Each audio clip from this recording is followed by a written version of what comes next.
네, 감사합니다. 오늘 나눌 말씀은 사사기 18장 14절에서 26절 말씀, 구약성경 392페이지 혹은 3페이지 정도 있습니다. 사사기 18장 14절에서 26절 말씀, 다 같이, 가정에서도 다 같이 읽겠습니다. 사사기 18장 14절에서 26절 말씀. 그 다섯 사람이 미가의 집에 들어가서 그 새긴 신상과 에봇과 드라빔과 부어 만든 신상을 가지고 나오매 그 제사장이 그들에게 묻되 너희가 무엇을 한... 죄송합니다. 14절부터 읽어야 되는데 제가 18절부터 잘못 읽었습니다. 다시 읽겠습니다. 전에 라이스 땅을 정탐하러 갔던 다섯 사람이 그 형제들에게 말하여 이르되 이 집에 에봇과 드라밈과 새긴 신상과 부어 만든 신상이 있는 줄을 너희가 아느냐? 그런즉 이제 너희는 마땅히 행할 것을 생각하라 하고 다섯 사람이 그쪽으로 향하여 그 청년 레위 사람의 집 곧 미가의 집에 이르러 그에게 문안하고 단 자손 600명은 무기를 지니고 문 입구에 서니라. 그 땅을 정탐하러 갔던 다섯 사람이 그리로 들어가서 새긴 신상과 에봇과 드라빔과 부어 만든 신상을 가져갈 때 그 제사장은 무기를 지닌 600명과 함께 문 입구에 섰더니 그 다섯 사람이 미가의 집에 들어가서 그 새긴 신상과 에봇과 드라빔과 부어 만든 신상을 가지고 나오매 그 제사장이 그들에게 묻되 너희가 무엇을 하느냐 하니 그들이 그에게 이르되 잠잠하라. 내 손을 입에 대라. 우리와 함께 가서 우리의 아버지와 제사장이 되라. 내가 한 사람의 집에 제사장이 되는 것과 이스라엘의 한 지파 한 족속의 제사장이 되는 것 중에서 어느 것이 낫겠느냐 하는지라. 그 제사장이 마음에 기뻐하여 에봇과 드라빔과 새긴 우상을 받아가지고 그 백성 가운데로 들어가니라. 그들이 돌이켜서 어린 아이들과 가축과 값진 물건들을 앞세우고 길을 떠나더니 그들이 미가의 집을 멀리 떠난 때에 미가의 이웃집 사람들이 모여서 단 자손을 따라붙어서 단 자손을 부르는지라. 그들이 얼굴을 돌려 미가에게 이르되 내가 무슨 일로 이같이 모아가지고 왔느냐 하니 미가가 이르되 내가 만든 신들과 제사장을 빼앗아 갔으니 이제 내게 오히려 남은 것이 무엇이냐? 너희가 어찌하여 나더러 무슨 일이냐고 하느냐 하는지라. 단 자손이 그에게 이르되 내 목소리를 우리에게 들리게 하지 말라. 노한 자들이 너희를 쳐서 내 생명과 내 가족의 생명을 잃게 할까 하노라 하고 단 자손이 자기 길을 간지라. 미가가 단 자손이 자기보다 강한 것을 보고 돌이켜 집으로 돌아갔더라. 아멘.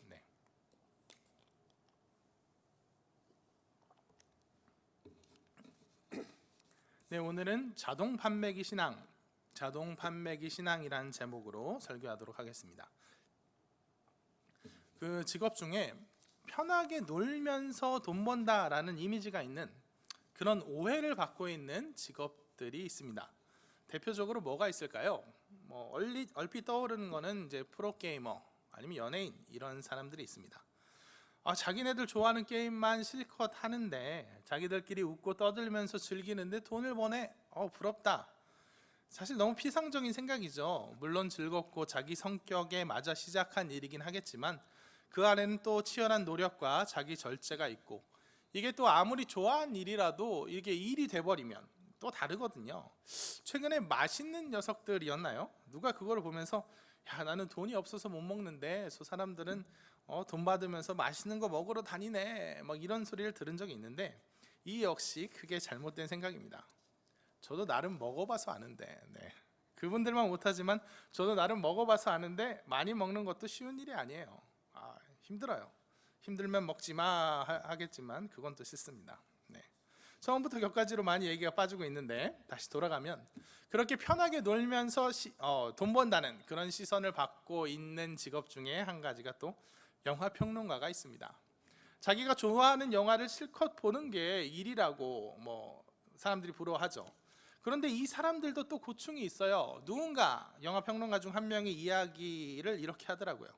자기는 영화평론을 시작하면서 오히려 처음엔 그러니까 되게 영화를 좋아하니까 영화평론가 이런 걸 하고 싶었는데 막상 그 소망이 성취되니까 영화평론가가 되니까 오히려 처음엔 상당히 불행해졌대요.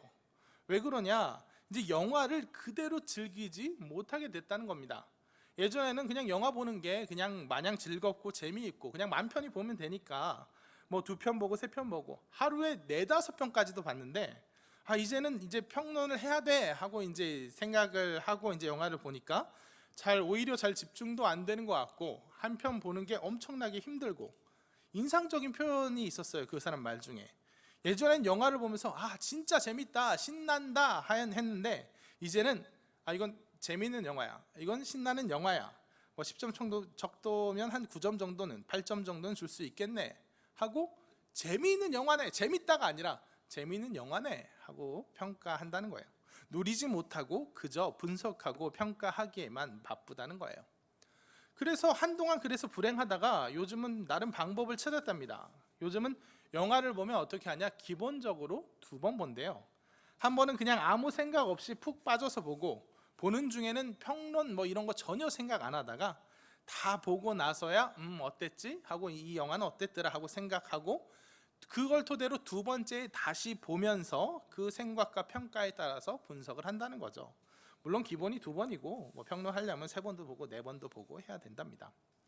그런데 그렇게 할 때 처음부터 막 분석하는 게 아니라 처음엔 그냥 훅 들어가서 보고 그 다음에야 이제 분석을 생각할 때, 이게 뭐 원래 처음 시작은 뭐 무슨 의도를 가지고 한 것도 아니고 그냥 스스로 누리자고, 내가 너무 재미가 없으니까 영화 좋아하니까 즐길 땐 맘 편히 즐기자고 나를 위해서 그렇게 한 건데, 의외로 그렇게 할 때 그때부터 평론도 더 잘 써지는 것 같고, 사람들도 그렇게 해서 나온 평론에 더 공감을 많이 하더라는 거예요. 왜냐, 돌이켜보니 뭐 내가 기쁘고 즐거워야 일도 잘하지 뭐 이런 수준이 아니라 아예 영화를 보는 그 경험 자체가 다르더라는 거예요. 내가 이걸 평론의 대상으로 대할 때랑 내가 거기에 이입해서 막 푹 들어가서 볼 때랑, 정말 이야기 안에 들어가서 볼 때랑 분석하면서 볼 때랑 아예 감상한 그 영화가 다르다, 아예 다른 영화더라, 내가 본 영화가 다르더라 하더래요. 분명 같은 화면 같은 소리에 뭐 혹시 왜하면 이제 같은 자막까지 이 모든 게 같은 게 이렇게 지나가는데, 그걸 봤는데 그렇게 봐도 내가 평론 쓰려고 이리저리 따져가며 보는 거랑 그저 마음 풀어놓고 온전히 집중해서 보는 거랑 아예 다른 경험이더란 얘기예요. 뭐 어느 쪽이 더 잘 느끼고 그러니까 이입해야 더 잘 느끼고 깊은 의미를 찾고, 이게 아니라 아예 다른 영화더란 이거예요. 그렇지 않겠습니까? 사람이 어떤 사건을 받아들인다는 게 그렇습니다. 예컨대 인간관계에서도 그래요. 뭐 똑같은 친구를 만나서 똑같은 이야기를 하고 똑같은 농담으로 웃었다고 해도 그 사람 속에 있는 태도, 그 사람의 마음, 이 사람이 진짜 그 친구를 친구로 좋아하는지 아니면 뭐 뜯어먹을 게 있나 기대하고 옆에서 살살 그냥 비비는 건지, 이에 따라서 그 시간 그 관계에서 그 사람이 경험하는, 그 관계에서 경험하는 건 천차만별로 달라질 겁니다. 매사 이기적으로 그냥 뭐 누구를 만나든 뭐 내게 이득될 게 없나 하는 마인드로 대하는 사람은 결코 그 친구가, 그 사람이 내게 소중해지고 네 기쁨이 내 기쁨이 되는 이런 우정과 사랑은 못 느껴볼 거예요. 이성을 만날 때 그냥 욕정으로 혹은 가시욕이나 다른 이득으로 이 사람 저 사람 수집하듯이 만나는 사람은, 그런 바람둥이는 진정한 사랑의 교제 가운데 누리는 충만함은 결코 누리지 못할 겁니다. 그러니까 너무 부러워하지 마시기 바랍니다. 저요? 저는 안 부럽죠. 저는 뭐 결혼했는데. 아무튼 다시 영화 평론 이야기로 돌아와서, 그러면서 그 평론가가 이제 이렇게 이야기했어요. 내 생각을 배제하고 그냥 푹 빠져서 봐야, 일단은 작가의 의도에 확 넘어가 준 상태로 봐야 어쩌면 그 영화의 진짜 얼굴이라고 할 수 있는 그런 것이 보인다는 거예요. 그러니 당연히 그 진짜 얼굴을 만난 사람이, 그런 상태에서 만난 평론이 사람들에게 더 공감을 얻는 건 당연한 것 같다는 거예요. 자기도 다른 사람 평론을 보면 다른 사람 평론을 보기만 해도 이거는 영화 속에 한번 들어갔다 나왔구나, 아니 이거는 그냥 겉만 보고 분석했구나 하고 다르게 느껴지더라고 하더래요. 선언이 좀 더 길었는데 우리 신앙도 그렇습니다. 아니 우리 신앙이야말로 그래요. 우리 믿음이야말로, 하나님과 우리의 관계야말로 내가 어떤 목적을 가지고 내 자아의 고집을 여전히 가지고 욕망을 가지고 그저 그 욕망을 이루기 위한 수단으로서 나아갈 때랑, 내 고집을 내려놓고 하나님의 목적과 의도 가운데 들어갈 때가 달라요. 아예 다릅니다. 내가 경험하는 게 다르고 내가 변화되는 게 다릅니다. 내가 살아가는 인생이 다르고 내 안에 생기는, 신앙의 이름으로 내 안에 생기는 그 무엇이 달라요. 하나님에 대한 믿음과 감사, 찬양 아주 달라져요. 오늘 설교의 결론을 미리 말하면, 내가 주체가 되어 신앙생활을 주도할 때는 결국 그냥 나만, 내 생각, 내 욕망만 남는 허망한 종교 행위가 됩니다. 오늘 설교 제목대로 자동 판매기 신앙, 자판기 신앙, 내 욕망대로, 내가 먹고 싶은 대로 내가 갖고 있는 거 동전 짤랑 넣듯이 그냥 내 헌신 넣으면 거기에 대해서 축복이 이제 떨어지길 기대하는, 그냥 내 욕망의 허망한 종교 행위가 되어버립니다. 하지만 내 뜻을 꺾고 하나님께서 인도하신 대로 하나님의 의도와 계획에 몸을 맡기면 내가 변화돼요. 내 안에 있는 하나님의 형상이 회복됩니다. 그 능력과 충만이 나를 내가 꿈꿔보지도 못한 깊은 세계에, 내가 계획해서 내가 갈 때는 도저히 다다를 수 없는 그 깊은 사랑과 은혜의 경지로 이끈다는 그런 놀라운 진정 마법과 같은 일이 일어난다는 거예요. 내 자아가 깨지면 신앙생활이 무슨 진짜 자판기 신앙처럼 되지만, 내 욕망을 이루기 위한 것이지만, 이거 내가 깨져야 하나님의 인도하심에 진정 나를 맡길 줄 알고 비로소 나를 향한 하나님의 뜻으로 변화되는 것, 그것을 오늘 본문을 살펴보며 한번 자세히 나눠보겠습니다. 오늘 본문에는 자아가 아직 깨지지 않은 정도가 아니라 오히려 극도로 견고해진, 아주 자아가 극도로 견고해진 사람들이 등장합니다. 어떤 사람들이냐면 바로 우상 숭배자들이에요. 아까도 슬쩍 말했지만 우상 숭배자들은 아주 가장 극단적인 자아 숭배자들입니다. 신을 믿는 것 같지만, 우상 숭배자들 막 극진히 거기 앞에 절하고 막 제사하고, 이거 되게 극진히 열심히 신을 믿는 것 같지만 실은 나의 행위, 나의 공로를 믿는 사람들이에요. 가장 극단적인 신성 모독자들입니다. 본문의 사건은 이제 단 지파가 미가가 만든 우상, 그리고 그가 영입했던 제사장을 억지로 뺏어갔다, 이런 내용인데, 한번 본문의 사건을 살펴보기 전에 17장부터 이 일이 어떻게 시작된 건지 한번 살펴보겠습니다. 사사기 17장 1절과 2절을 한번 같이 읽겠습니다. 시작. 에브라임 산지에 미가라 하는 이름하는 사람이 있더니 그의 어머니에게 이르되, 어머니께서 은 1,100을 잃어버리셨으므로 저주하시고 내 귀에도 말씀하셨더니 보소서 그 은이 내게 있나이다. 내가 그것을 가졌나이다 하니 그의 어머니가 이르되 내 아들이 여호와께 복받기를 원하노라 하니라. 아멘. 뭐예요? 미가라는 사람이 있었어요. 근데 그의 어머니의 돈을, 은 1,100을 자기가 훔친 거예요. 그러니까 어머니는 은 1,100이 없어졌으니까 설마 아니 아들이 훔쳐간 줄은 모르고 이제 화가 나니까 저주한 거죠. 이거 훔쳐간 놈 하나님의 이름으로 저주가 있을 거다, 그냥 벼락 맞을 거다, 이 저주를 하니까 미가가 마음이 쫄린 거죠. 하나님의 이름으로 말해진 저주를 두려워하는 거예요. 그래서 이제 어머니께 다시, 어머니 실은 내가 훔쳐갔습니다 하니까 어머니가 아이고 내가 모르고 했네, 이 저주를 하나님께서 은혜로 돌리길 원한다, 이렇게 얘기한 거예요. 보면 이 사람들은 기본적으로 하나님을 그래도 믿는 사람들입니까? 아닌 사람들입니까? 일단은 믿는다고 하는 사람들이에요. 하나님의 이름으로 말해지니까, 하나님의 이름으로 저주를 말해지니까 두려워하고, 하나님의 이름을 두려워할 줄 알고, 정말 어떻게 보면 자기의 잘못을 돌이킬 줄 아는 사람들이에요. 어떻게 그들은 분명 자기가 하나님을 믿는, 하나님 여호와를 믿는다고 생각할 겁니다. 그런데 여기까지는 괜찮아요. 그런데 그 다음에 어떻게 됩니까? 3절부터 4절 한번 이것도 같이 읽겠습니다. 미가가 은 1,100을 그의 어머니에게 도로 주매 그의 어머니가 이르되 내가 내 아들을 위하여 한 신상을 새기며 한 신상을 부어 만들기 위해 내 손에서 이 은을 여호와께 거룩히 드리노라. 그러므로 내가 이제 이 은을 내게 도로 주리라. 미가가 그 은을 그의 어머니에게 도로 주었으므로 어머니가 그 은 200을 가져다가 은장색에게 주어 한 신상을 새기고 한 신상을 부어 만들었더니 그 신상이 미가의 집에 있더라. 아멘. 뭐예요? 그 은은 이제 그 저주한 다음에 이제 다시 은혜로 돌리길 원합니다 하는데, 이것만으로 안 될 것 같으니까 하나님 어쨌든 내 아들이 회개하고 이렇게 다시 잘못을 자복했으니까 감사합니다 하고, 어떻게 보면 면피용일 수도 있죠. 저주를 은혜로 돌리기 위해서 뭘 하는 거예요? 신상, 한 신상, 하나님께 바치기 위한 우상을 만드는 거예요. 여러분, 이건 하나님이 좋아하시는 방식입니까? 절대 아니죠. 절대 옳은 방식이 아닙니다. 하나님이 질색하시는 방식이에요. 하나님이 절대 어떤 형상이건 우상을 만들지 말라 했는데, 왜 이 사람들은 하나님을 기쁘시게 하겠다고, 하나님의 마음을 풀어서 저주를 은혜로 바꿔 보겠다고 이 짓을 하는 거예요. 이 사람들은 그럴 정도로 정작 하나님께는 관심이 없는 겁니다.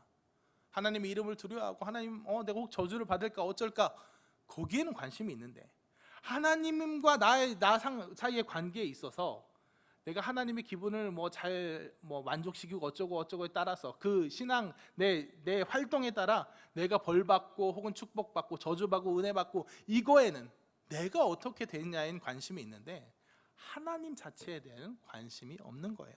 하나님께서 무엇을 원하시는지, 하나님께서 나와 어떤 관계를 맺기 원하시고 나를 어떤 길로 이끄시길 원하시는지, 하나님의 뜻과 계획이 어떤 건지는 전혀 관심이 없는 거예요. 그래서 그냥 내 마음이 내키는 대로 믿는 겁니다. 사사기 17장 5절도 같이 읽어보겠습니다. 그 사람 미가에게 신당이 있으므로 그가 에봇과 드라빔을 만들고 한 아들을 세워 그의 제사장으로 삼았더라. 그래서 이 사람들에게는 모든 게 그냥 자기 마음대로예요. 이 레위인도 뭐예요? 신당 이런 것도 뭐예요? 성전에서 예배해야 되네요. 아직 이때는 성전은 없죠. 아무튼 성막에 하나님이 정해두신 곳에서만 예배해야 되는데 자기 집에 멋대로 제단을 차려놓고 거기에서 에봇과 드라빔, 에봇은 뭐냐면 이제 제사장의 옷이에요. 드라빔은 그냥 전형적인 우상이고 막 하나님을 위한 우상, 그러니까 완전 짬뽕돼 있는 거죠. 하나님이 말씀하신 에봇, 제사장의 에봇, 사실 이것도 이 사람들이 만들 게 아닌데 제사장의 에봇 만들고, 그리고 여기서 이게 요즘 핫한 우상이라더라 하고 그냥 드라빔도 만들고, 그래서 온갖 그냥 짬뽕을 해서 하나님이라고 이름만 붙었을 뿐이지 그저 여기저기서 갖다 붙인 자기의 우상 숭배, 자기의 종교 행위를 하는 겁니다. 그리고 13절을 보면 이거는 같이 읽진 않겠습니다. 띄워주시면 이에 미가가 이르되 레위인이 내 제사장이 되었으니 이제 여호와께서 내게 꼭 복 주실 줄을 아노라 하니라. 자기 마음대로 막 믿어놓고는 하나님께서 뭘 원하시는지 어떤 방법을 꼭 집어서 말씀해 주셨는지 아무 관계도 없이 그냥 자기 마음대로 믿어버리고 이제 다 했으니까 하나님께서 복 주실 거야, 틀림없어, 내가 이 일을 했으니까, 내가 이 종교 행위를 했으니까 하나님께 곧 반응이 올 거야. 뭐예요? 지극히 자기중심적인, 지극히 주도권이 자기에게 있는 그런 종교 행위예요. 하나님께는 관심이 없이 그냥 자기에게만 관심이 있는 그런 오만한 종교 행위입니다. 마치 하나님이 뭘 그렇게 따져요? 이 방법 저 방법이고 그냥 제사 드려주는 게 어때요? 제사 지내주면 감지덕지 하시는 그런 분이라는 듯이 오만불손하게 행동하는 거죠. 아무튼 어쨌든 미가는 그렇게 살고 있었어요. 미가가 그렇게 살고 있다가 비로소 이제 오늘 본문에서 미가의 입장에선 이렇게 불행한 사건이라고 해야 될지 아니면 차라리 잘 됐다고 해야 될지 모를 오늘 사건이 일어납니다. 한번 18절 19절을 다시 한번 보겠습니다. 제가 쑥 훑겠습니다. 그 5사람이 미가의 집에 들어가서 단지파, 이제 12지파 중 단지파 자손들이 단체로 그 근처를 지나가고 있었는데 여기 사실 이것도 웃겨요. 단지파가 왜 여기를 그 단체로 지나가냐? 하나님 주신 땅을 포기하고 새로운 땅으로, 그냥 하나님 주신 땅 가운데 이방인이 너무 세니까 그냥 새로운 땅 찾아가보자, 사명 포기하고 그냥 자기 좋은 곳으로 가던 중이었어요. 자기 맘대로. 아무튼 그렇게 가다가 그중 5사람이 먼저 선발대로 온 5사람들을 통해서 에봇을 포함한 각종 삐까번쩍한 우상하고 심지어 레위인도 어디서 데려다가 제사장으로 삼았더라 하고 발견한 거예요. 그래서 뭐예요? 그 새긴 신상과 에봇과 드라빔과 부어 만든 신상을, 그 우상을 약탈하는 거예요. 그리고 이제 제사장이 너네 뭐 하는 거냐 물으니까 19절 보시면 조용히 해, 잠잠히 내 손을 입에 대라, 조용히 해 하고, 야 너도 우리와 함께 가자, 네가 이 집에서 그냥 제사장 하는 거랑 한 지파의 제사장 하는 거랑 어느 게 낫겠느냐, 이렇게 얘기하니까 제사장도 기쁘게 나와 보는 거예요. 그냥 에봇을 포함한 각종 우상 및 레위인이 있는 것을 보고 단지파가 미가의 집에 진짜 그럴듯한 우상과 레위인까지 있는 거 보고 약탈에 가는 겁니다. 그리고 이제 그 다음에 어떤 얘기가 나오냐면 25절, 단자손이 그에게 이르되 내 목소리를 우리에게 들리게 하지 말라. 노한 자들이 너희를 쳐서 내 생명과 내 가족의 생명을 잃게 할까 하노라 하고, 이건 무슨 대목이냐면 이 미가가 이 일을 나중에 알게 되고 이게 무슨 일이야 하고 동네 사람들 모아서 데리고 가니까 쫓아와서 돌려달라고 하니까 너 죽을래? 야, 네 조용히 해. 내 목소리를 우리에게 들리게 하지 말라. 조용히 해. 노한 자들이 너희를 쳐서 만약 우리 애들 화나면 너 죽어 막 이러면서 억지로 힘으로 빼앗아 왔다는 거예요. 우상들과 레위인을 단 지파가 억지로 힘으로 빼앗아 오는 대목입니다. 미가는 이래서 뭐 힘이 딸리니까 어쩔 수 없이 빼앗겼다는 거고요. 여러분, 저는 이 대목이야말로 단 지파가 미가한테서 우상과 레위인을 억지로 빼앗아 왔습니다. 그리고 어떻게 생각했겠어요? 이제 빼앗아 왔으니까 복이 내게 오겠지, 이렇게 생각했다는 거 아니에요? 바로 이 대목이야말로 우상 숭배가 극도의 신성 모독임을 잘 드러내주는 부분이라고 생각해요. 뭐예요? 이 단지파가 미가의 우상을 빼앗아 오는 의도가 뭐예요? 우상을 빼앗아 오면 복도 따라오리라는 생각으로 하는 거죠. 이 우상을 만든 건 제지만, 이 우상을 제가 만들었지만 어떤 방식이든, 일단 어떤 방식이든 힘으로 뺐든 훔치든 어떻게든 가져오면 복도 따라오리라는 그런 발상인 거예요. 이 발상이 신성 모독이에요. 여러분 보세요. 뭐 A가, 어떤 사람이 금운으로 뭐 자신의 신의 형상을 만들었습니다. 그러면 이 신은 그 우상이, 자기 형상으로 금덩이로 만든 우상이 만족스러워서 이 사람을 어여삐 여기고 뭐 축복합니다. 사실 이거 자체도 좀 웃기죠. 사람이 손으로 빚어 만든 뭐 주무른 게 뭐 그게 대단하다고 이걸 예뻐해 주겠어요.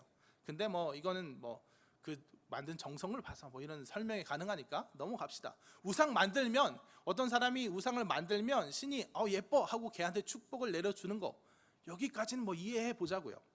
그런데 보세요. 지금 상황이 어떤 상황이에요? B가 그 우상을 억지로 빼앗아 간 거예요. B는 우상을 새로 만든 게 아니라 A가 만든 우상을 그냥 억지로 빼앗아 간 거예요. 그렇다면 신이 과연 그 A가 믿는 그 신, B도 믿었던 그 신이 조금이라도 머리가 있는 예면, 그냥 눈 뜨고 보고 생각을 할 줄 아는 예면 어떻게 해야 돼요? 아니, 얘가 나를 위해서 신상을 만든 걸 얘가 뺏어가? 너 지금 뭐 하는 거야? 하고 B를 벌한 다음에 다시 그 신상을 A에게 돌려주든지, 아니면 그렇게 해야죠. 왜? 자기를 위해서 신상을 만들고 정성을 들인 건 A니까 B한테는 오히려 저주를 내려서 그걸 다시 원상복귀 시켜줘야 될 거 아니에요. 그런데 어떻게 하리라고 이 사람들은 생각한 거예요?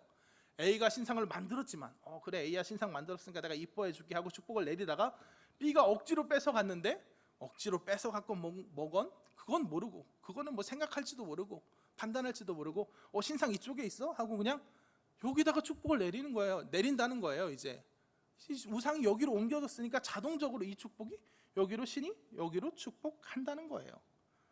A가 만들었지만, 나를 위해 헌신한 건 A지만 그 우상만 쏙 빼앗아 가면 우상이 B에게 있으니까 B에게 복을 준다는 거예요. 이런 바보가 어디 있습니까? 바로 이것이 우상 숭배가 최악의 신성 모독인 이유예요. 우상 숭배는 신을 바보 취급하는 거예요. 내 행동, 우상을 만들고 숭배하는 행동의 주도권을 아주 몰빵합니다. 신은 뭐냐면 그냥 우상을 만들면 그냥 그 우상에 매여서 그 우상이 훔치고 어디 돌아가든지 그냥 계속 돌아간 대로 따라다니면서 거기에 그 행위만큼, 그 우상에 들어간 공로만큼의 복을 되돌려주는 그런 존재예요. 아까 설교 제목대로 자동 판매기 같은 존재입니다. 이 돈이 이 사람 돈인지, 아니면 훔친 돈인지, 아니면 위조지폐인지 묻지도 따지지도 않고 넣으면 그냥 그대로 덜컹덜컹 돌려주는 자동 판매기처럼 그 우상에 따라서 이 우상을 훔쳐가든 어떠든 그냥 거기에 매여서 거기에만 복을 내려주는, 어떻게 보면 정말 우둔하고 멍청한 존재예요. 이것은 이제 그 사람들이 믿는 신이 되게 뭐 인격 신이라기보다는 뭐 세상의 원리, 위대하다 우둔한, 위대하나 우둔한 뭐 눈먼 우리 아버지 뭐 이런 원리이기 때문인데, 아무튼 그 신을 믿는다고 하지만, 우상으로 숭배한다고 하지만 신을 바보 취급하는 거예요. 신에게 전혀 단 하나도 주도권을 내주지 않는 거예요. 그렇기 때문에 우상 숭배의 마음, 뭐 정화수 떠놓고 기도하고 3000배 하고 하는 이 우상 숭배의 그 경배는 사실 그 대상에 대한, 신에 대한 경배가 아니에요. 그저 자기 욕망을 이루기 위한 수단으로서 자기 의와 공로를 내세우는, 결국 뭐예요? 자기 행위에 대한 경배라는 거예요. 그래서 그 사람들이 겉으로 보기에는 아이고 비나이다 무스님 비나이다 하고 공을 들이고 막 극진히 엎드리고 뭔가 정성을 내 보인다고 할지라도 그건 그 대상에 대한 숭배가 아니고 결국 그저 그런 태도를 취함으로 내가 받을 것, 내가 내 욕망이 실현되는 것, 거기에 포커스가 맞춰져 있다는 거예요. 그래서 미가와 이 단지파가 막 아웅다웅했던 이 우상이 가리키는 대상이 비록 하나님이었지만 그래도 이거는 용서가 안 되는 거예요. 아니, 그 가리키는 대상이 하나님이기 때문에 오히려 더 하나님한테는 참을 수 없는 모독이 된 거예요. 지들끼리 우상 만들고, 하나님이라고 우상 만들고, 하나님 복 주실 거야 우상 만들었으니까 하니까 하다가 지들끼리 뺏고 그러고 있는데, 이제 뺏었으니까 내가 보여줄 거야 하면 하나님 입장에서 내가 바보냐? 화가 안 나겠어요? 내가 뭐 바보야? 뺏어가면 거기다 보여줘? 아니라는 거예요. 그렇기 때문에 하나님은 그런 취급을 절대 원치 않으시는 거예요. 단호히 거부하시는 거예요. 십계와 명에 분명히 어떤 형상, 나를 위한 형상도 만들지 말라 하고 단호히 적어 놓으시는 거예요. 하나님은 우리가 하나님을 믿고 하나님의 축복을 구하고 어쩌고 그걸 넘어서서 우리와의 관계에 있어서 늘 주도권을 하나님께 드리기를 원하세요. 내가 무엇을 하든, 심지어 내가 내 소원을 하나님께 기도로 아뢰는 순간에도 결정적인 주도권, 그래요, 하나님 내가 이거 바랍니다만 결정적인 주도권, 이를 이루시는 분은 하나님께 있습니다 하고 맡겨드리기를 원해요.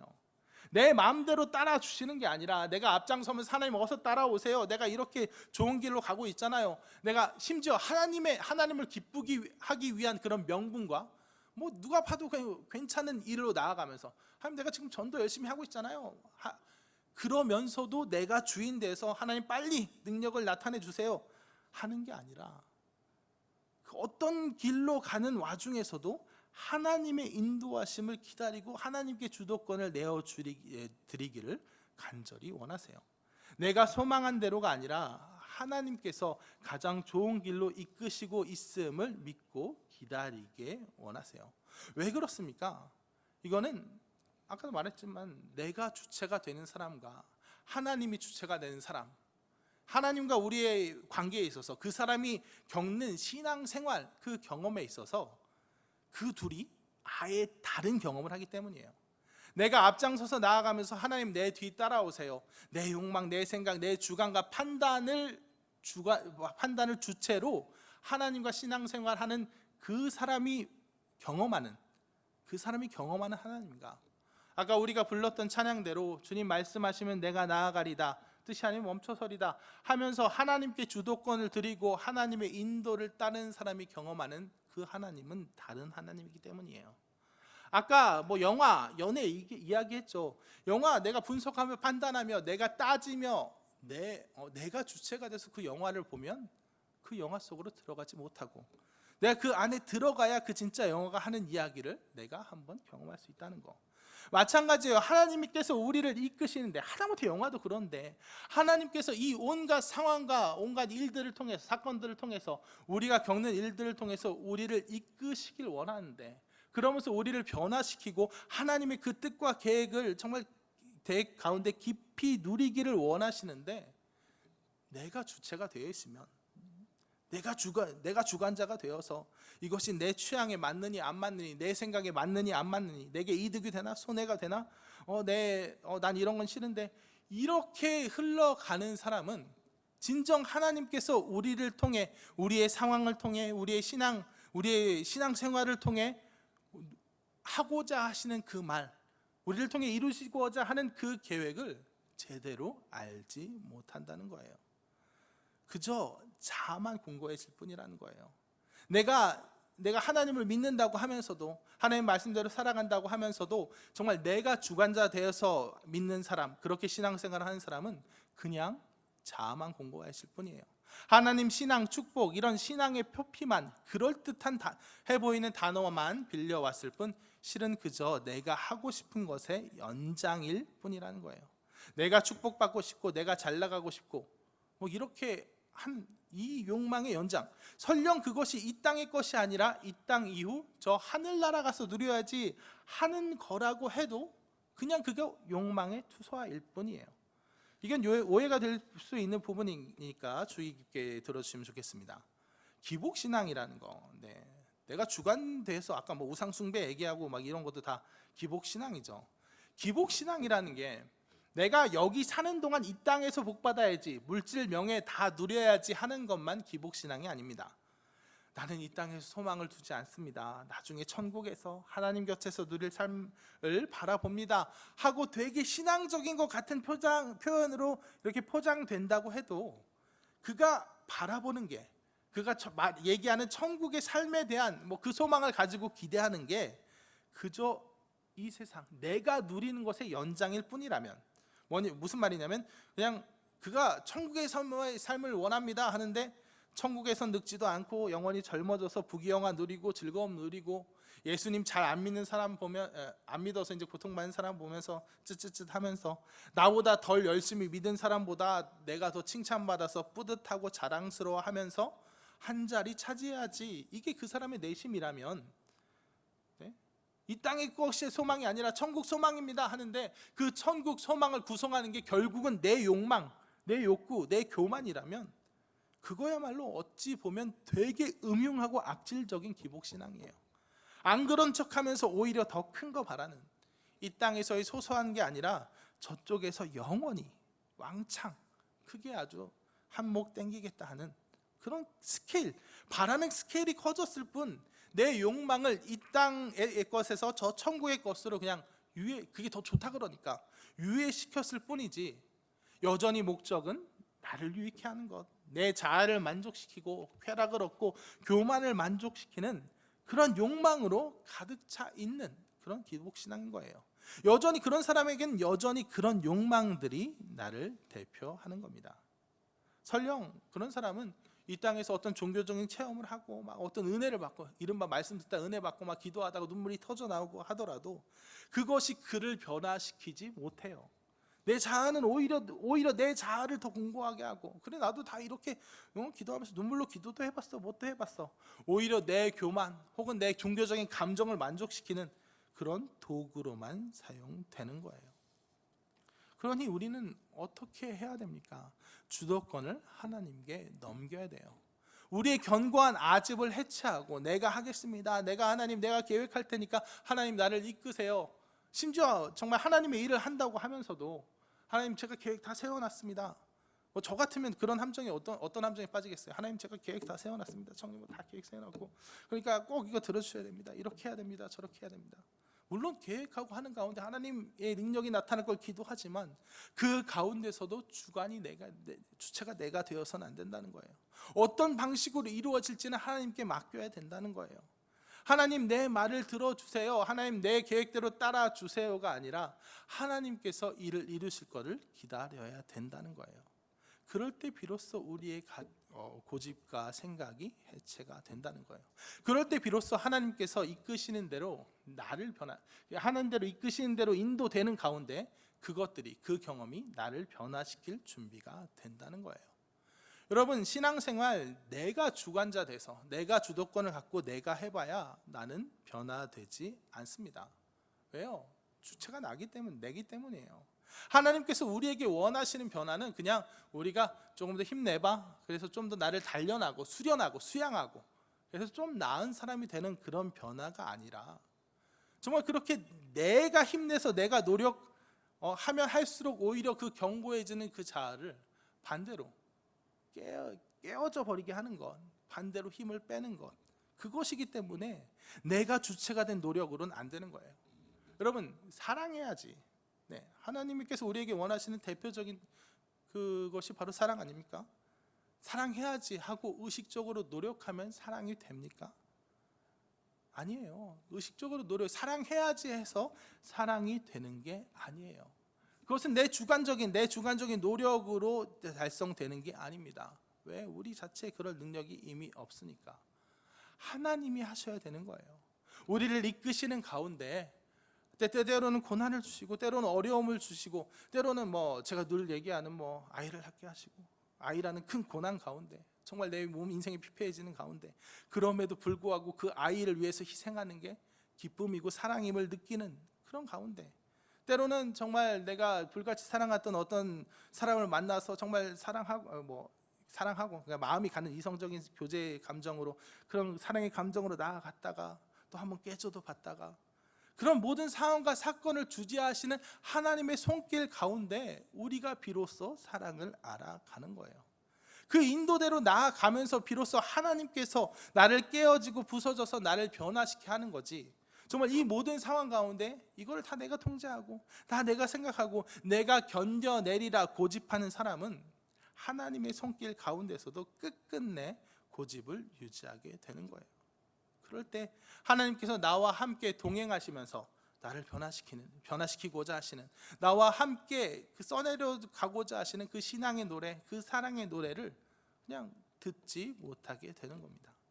그러므로 우리는 신앙생활에 있어서도 그렇고 내 모든 일 가운데서, 내 모든 삶 가운데서 일단 나의 주도권을 내려놓으십시오. 좀 더 실전적인 표현으로 하자면 내 고집을 내려놓으십시오. 많은 그리스도인, 많은 신앙인, 정말 성경에 대해, 교회 연차가 길면 길고 성경에 대해서 알면 알수록, 아는 사람일수록, 내 판단이 성경에 비추어서 옳다고 생각하는 사람일수록 정말 완고한 고집쟁이가 될 확률이 높습니다. 여기서 누가 제일 고집쟁이가 될 확률이 높을까요? 그래도 저 아닐까요? 하나님, 하나님 막 기도 막 하고 막 묵상하고 그러니까 내 판단인데, 내 생각인데 꼭 그래야 돼라고 나설 확률이 제가 제일 높겠죠. 근데 저는 그럴 때마다 종종 이렇게 생각하려고 합니다. 내 생각, 그건 그냥 내 생각이고 하나님의 생각은 다를 수 있다는 가능성을 항상 생각하려고 해요. 그래서 무슨 일에 있어서도 그게 왜 안 돼? 라고 생각하려고 합니다. 가령 이런 일이에요. 우리 인생, 제가 이제 사람이 살다 보면 항상 우리는 어떤 걸 더 원합니까? 환난과 고난이 오기보다는, 어려움이 오기보다는 성공과 안락함이 오기를 원합니다. 우리가 무엇을 계획한 다음에 하나님 이거 들어주세요 하고 정말 이대로 해주세요 하고 정말 온 힘을 기울이면서 하나님께서 그거를 들어주시기를 원해요. 하지만 그것이 이루어지지 않았을 때 하나님 내가 그만큼 기도했는데요, 그만큼 노력했는데요, 아무리 생각해봐도 이건 하나님이 기뻐하실 일이 맞는데요, 이거 왜 안 됩니까? 라고 얘기하기보단 그거 실패하면 안 돼? 그거 왜 안 돼? 그게 안 주어져도 되지, 괜찮아 라고 생각하자라고 생각해요. 무슨 말이냐면 우린 종종 정말 많은 노력을, 이거 특히 많은 사역자들이 빠지는 함정인데, 정말 하나님 예를 들어 어떤 교회를 개척을 했다든가, 아니면 어떤 일을, 어떤 선교 단체나 어떤 단체를 설립했다든가, 조금은 미시적으로 들어오면 우리 교회 가는데 예컨대 제가 이제 청년부를 막 어떻게 하기 위해서 정말 많은 계획을 하고 공을 들이고 사람 만나러 다니고 기도도 엄청 하고 그래서 막 했는데 잘 안 돼요. 제가 최근에 설교했던 그 엘리야의 낙심처럼 정말 바알과 아세라 선지자 850명 죽였는데 안 돼요. 그럼 어때요? 나가 떨어지는 거예요. 내가 주도권을 갖고 있었으니까 이게 왜 안 됩니까? 이게 돼야 되는데, 이게 반드시 돼야 되는데 왜 안 됩니까? 하고 내 고집, 내 아집을 꺾지 못하고 그냥 거기서 좌절하고 낙심하고 무너져 버리는 거예요.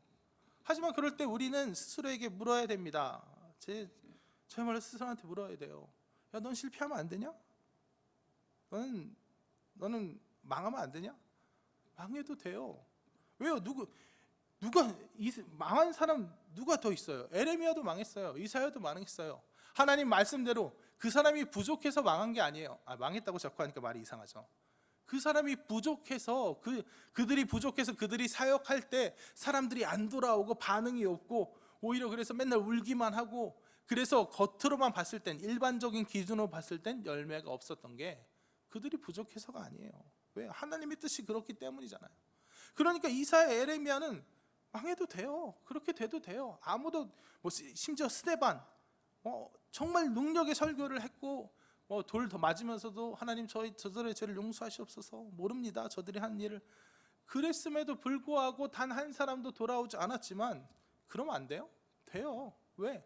그로 인해서 하나님께서 오히려 그들에게 정말 놀라운 변화, 놀라운 은혜, 그들로 인해서 정말 수천 년의 교회 역사 가운데, 믿음의 역사 가운데 큰 역할을 하게 하셨잖아요. 마찬가지예요. 그렇게 대단한 사람들도, 우리보다 훨씬 대단한 사람들도 망했고, 세상 사람들이 보기에는 예수님도 그냥 십자가에 돌아가셔서 당장의 승리가 아니라 당장 눈에 보이는 건 패배 같아 보이는 그것을 맞이하셨는데 왜 나라고 모든 게 다 내 계획대로 돼야 돼요? 아니란 거예요. 내 고집대로 안 돼도 된다는 거예요. 얼마든지 그냥 겉으로 보기에는 남루해 보이고 초라해 보이는 그 실패 경험해도 된다는 거예요. 환란이 오면 안 됩니까? 환란이 와서 우리를 괴롭히고 나 스스로 엄청 괴로우면, 내 마음에 정말 괴로움이 가득하면 안 됩니까? 돼요. 하나님께서는 그 환란 가운데서도, 그 고난 가운데서도 우리를 회복시키셔서 그 환란이 없다고 가정하는 나의 인생보다 지금 주신 환란으로 인해서 훨씬 더 풍성하고 훨씬 더 나은 인생을 살게끔 하시기 때문이에요. 한번 고린도후서 1장 4절에서 5절을 같이 한번 읽어보면 좋겠습니다. 시작. 우리의 모든 환난 중에서 우리를 위로하사 우리로 하여금 하나님께 받는 위로로서 모든 환난 중에 있는 자들을 능히 위로하게 하시는 이시로다. 그리스도의 고난이 우리에게 넘친 것 같이 우리가 받는 위로도 그리스도로 말미암아 넘치는도다. 아멘. 환난 중에서 능히 위로하게 하시는 이시로다. 그리스도의 고난이 우리에게 넘친 것 같이 우리가 받는 위로도 그리스도로 말미암아 넘치는도다. 내 고집대로라면, 내 생각대로라면 이 환난은, 이 고난은 없어야 되겠지만, 내 생각이 성공해야 되겠지만 하나님께서 하시기 때문에, 그걸 인정한다면 고난이 넘친 만큼 위로도 넘치기 때문에, 그 고난이 오히려 그 위로로 인하여 하나님께서 모든 걸 책임지시고 있기 때문에 이 고난이건 뭐 성공이건 실패건 결국엔 하나님께서 그를 통해 나의 인생을 가장 좋은 길로 인도하시기 때문에 나는 불만이 없는 거예요.